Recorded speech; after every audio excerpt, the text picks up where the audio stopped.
तो ये कहानी एक ऐसे बंदे की है जिसकी लाइफ की विलन उसकी गर्लफ्रेंड है, या हम बोल सकते हैं उसकी चाइल्डहुड फ्रेंड है। तो ये मांगा बहुत ही खतरनाक है, या बोल सकते हैं इसका मांगा का जो मेन कैरेक्टर है वो बहुत ही खतरनाक है, एकदम चैड बंदा है। जैसा आप स्टोरी में बंदा चाहते हो मेन कैरेक्टर, वैसा ही इसमें मेन कैरेक्टर है। लेकिन वो चैड बनने से पहले उसको बचपन से एक लड़की बुली करती है जो कि उसके गर्लफ्रेंड और उसकी चाइल्डहुड फ्रेंड भी है, और उसके आगे लाइफ कैसे बढ़ेगी यही इस मांगा में हम देखेंगे। तो चलो वीडियो को शुरुआत करते हैं। एपिसोड के स्टार्ट में हम हॉस्पिटल का सीन देखते हैं, जहाँ पे हम एक लड़की और लड़की को देखते हैं। लड़का हॉस्पिटल में एडमिट होता है, लेकिन लड़की उसको बोल रही होती है जिसका नाम है हिनाबी, यही स्टोरी की विलन समझो।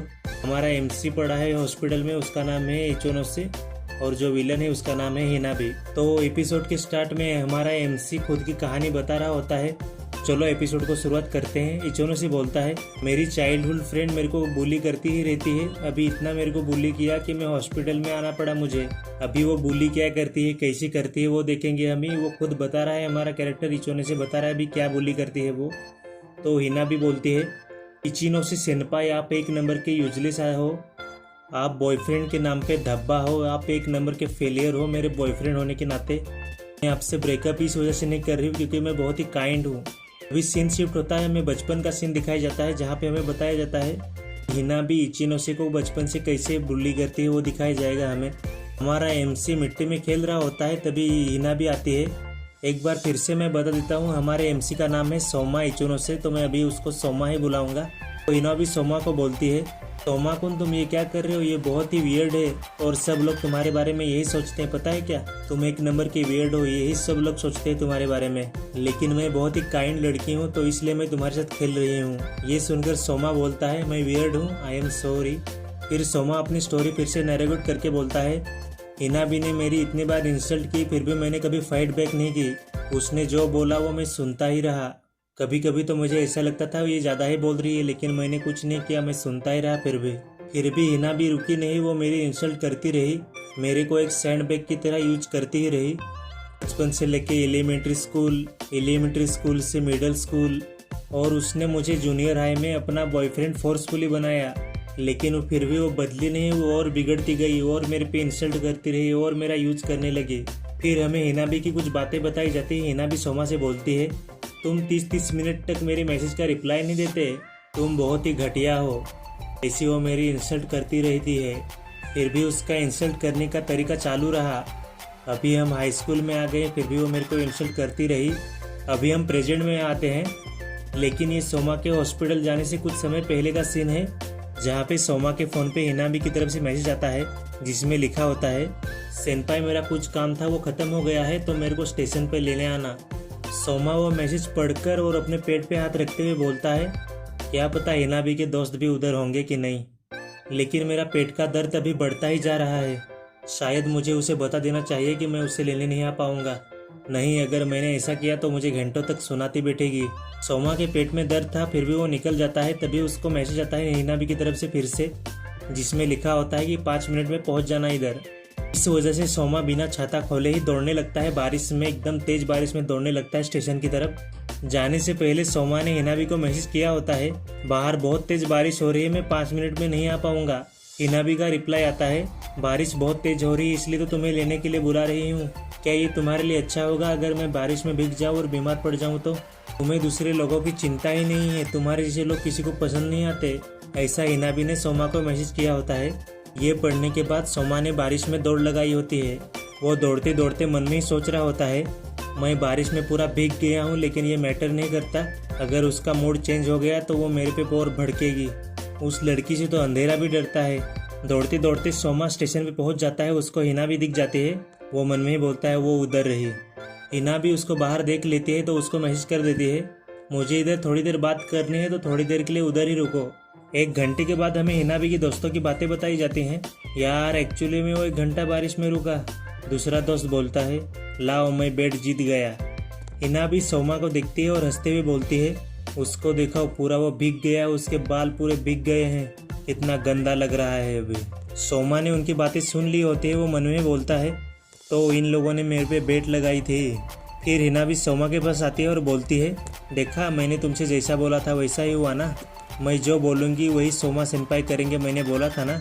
फिर वो सोमा के पास जाती है, उधर बैठती है और फिर हंसते हुए बोलती है, बराबर है कि नहीं सेनपाई, मैं जो बोलूँगी वो आप करोगे ना। सोमा अभी जमीन पर घुटनों के बल बैठा होता है और बोल रहा होता है, मेरे पेट में बहुत दर्द हो रहा है, मैं सांस नहीं ले पा रहा हूँ। लेकिन हिना भी फिर भी हंसी रही होती है। सोमा बोलता है फिर से, मुझे मेरे पेट दर्द के लिए दवाई लेनी है। शायद मुझे हिनाबी को इधर ही छोड़ के घर जाना चाहिए था। अगर मैंने अभी दवाई नहीं खाई तो मैं इधर ही मर जाऊंगा। तो ये हुआ होता है उसके पास्ट में, मतलब थोड़ी देर पहले। अभी हम डायरेक्ट प्रेजेंट में आते हैं जहाँ पे सोमा अभी हॉस्पिटल में है। तो एपिसोड के स्टार्ट में मैंने बोला था कि सोमा ने हिनाबी से ब्रेकअप की बात की होती है। तो हिनाबी बोलती है, सेनपाई आप क्या बोल रहे हो ये। सोमा बोलता है, तुम हमेशा बोलती रहती हो ना कि तुम्हें मुझसे ब्रेकअप करना है, तुम्हें तो ये सुनकर खुश होना चाहिए। ठीक है, ये हमारा लास्ट दिन है रिलेशनशिप का, कल से हम दूसरे को डेट नहीं करेंगे। ये सुनकर हिना भी बोलती है, ब्रेकअप। ये बोलकर हिना भी हंसने लगती है। फिर हिना भी फिर से बोलती है, पहली बात तो ये कि तुम्हारे पास वो हक ही नहीं कि तुम ब्रेकअप कर पाओ मुझसे। क्या तुम्हें पता है, इतना कुछ होने के बाद भी तुम एक राइट डिसीजन नहीं ले सकते। क्या हुआ तुम्हारे साथ अचानक से कि तुम्हें मेरे से ब्रेकअप चाहिए अभी। इस बात से मेरे को बहुत गुस्सा आ गया है, मेरे को समझ में नहीं आ रहा है। मेरा ऐसा मन कर रहा है कि तुम्हें मैं अभी मार दूं। मेरे कहने का मतलब ये है कि तुम्हारे जैसे लड़के को मेरी जैसी लड़की से ब्रेकअप करने का कोई हक नहीं है। वैसे भी मेरे सिवाय तुम्हारा कोई दोस्त बनेगा भी नहीं। एक नंबर के यूजलेस लड़के हो तुम, तुम्हारा कौन दोस्त बनेगा, एक मैं ही हूँ तुम्हारी दोस्त। ये सुनकर सोमा बोलता है, इसका मतलब ये नहीं है कि मैं तुम्हें डेट करता रहूं। ये बोलकर सोमा हिनाबी को रूम से बाहर निकालते हुए बोलता है, क्या तुम खुश नहीं हो मेरे जैसे यूजलेस बॉयफ्रेंड से छुटकारा पाकर। हिनाबी शौक होके बोलते है, सेनपाई ये क्या कर रहे हो आप। सोमा हिनाबी को बाहर निकाल कर दरवाजा बंद कर लेता है। हिनाबी दरवाजे पे जोर जोर से ठोक रही होती है और वो गुस्से से बोलती है, सेनपाई ये पार्ट कहाँ से आया, अभी तो आपको मेरे से माफी मांगनी चाहिए थी। तभी उधर एक नर्स आती है, मतलब बाहर से एक नर्स आती है। वो हिनाबी को बोलती है, क्या कर रही हो तुम, ये हॉस्पिटल है, तुम्हें पता नहीं क्या। हिनाबी बोलते है, आई एम सॉरी। सोमा अंदर से सुन रहा होता है हिनाबी जो बाहर बोल रही है वो। हिनाबी अभी नर्स से बोल रही होती है, हमारी अभी लड़ाई हुई और मेरी उसमें कोई गलती नहीं है, मैं खुद पे से कंट्रोल खो बैठी और मेरे सेनपाई बीमार है अभी, तो आई एम सॉरी। मैं अभी के लिए जा रही हूँ और इतनी प्रॉब्लम क्रिएट करने के लिए आई एम सॉरी। ऐसा बोल के वो उधर से निकल जाती है। उधर से जाते जाते हिना भी मन में सोचती है, ये साले इधर के घटिया लोग मेरे लाइफ में विलन है ये साले सब। बाहर जाके हिना भी ने सोमा को मैसेज किया होता है, मेरे को अभी बहुत गुस्सा आ रहा है, अभी मेरे से माफ़ी मांगना शुरुआत करो तुम। दूसरा मैसेज आता है, कब तक मैं तुम्हारा ध्यान रखती रहूँगी। तीसरा मैसेज आता है, ये सब मैंने तुम्हारे लिए किया था और तुम मेरे साथ अभी ऐसा कर रहे हो। तुम एक गार्बेज बैग से भी घटिया हो, तुम एक कचरे से भी घटिया हो।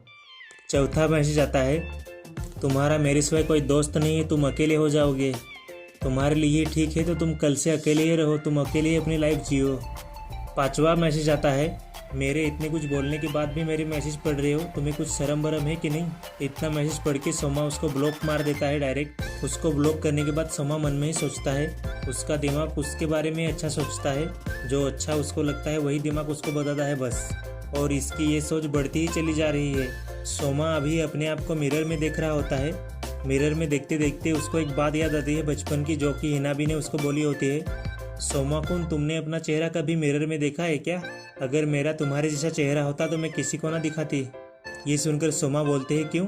हिनाबी बोलती है, ऐसा चेहरा देखकर कोई भी तुम्हें बुली कर देगा, कोई भी तुम्हें बुली करने की सोचेगा। फिर हिनाबी सोमा के पास जाती है और बोलती है, सोमा कुन संभल कर, एक काम करो तुम अपने बाल बढ़ाओ, अपना चेहरा छुपा लो। मतलब सोच सकते हो हिनाबी ने बचपन से इसको बुली किया है, इसको एक ऐसी कंडीशन में डाल के रखा है कि वो दूसरे की बात माने ही ना।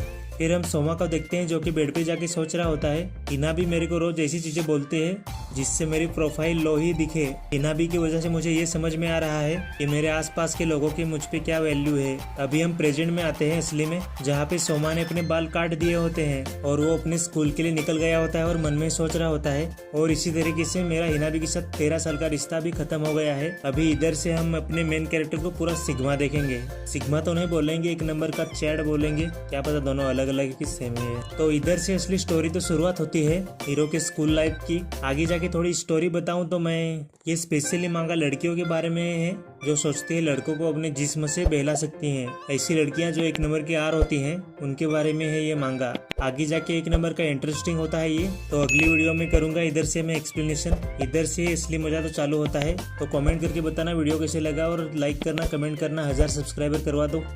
चलो मिलते हैं अगली वीडियो में।